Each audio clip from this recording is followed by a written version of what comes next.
اگه در به روی تو باز بشه دوست داری که کیوتون در ببینی، کیوتون چارچوب ببینی؟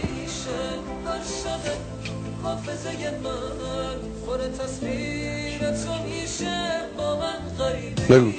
میدونیم، همه منتظرش. چی میگی جواد؟ چه جوری باهاش حرف میزنی؟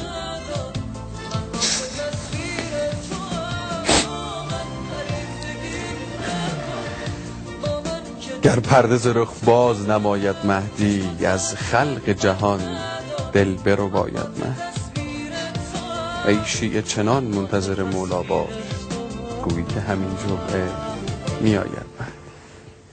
آقا همه سرباز تیم دعامون میشه.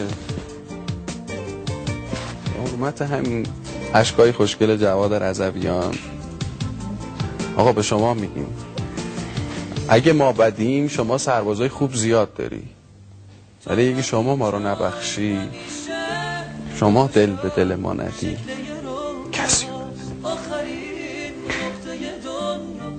فکر کنم امضای شیشمون امروز محقق نخواهد شد.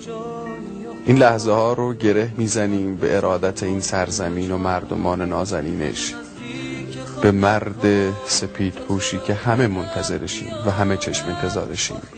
هنرمند، کارگر، فرقی نمیکنه، همه منتظر عدالتیم و دوستش داریم از صمیم جان. جواد هیچی نمیگم، تو دعا کن و خداحافظی کنیم برای لحظات نماز.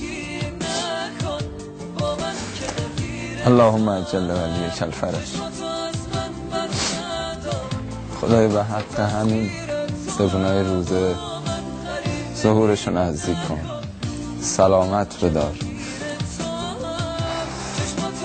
خدای سایه پدر مادر از سر ما نگیر.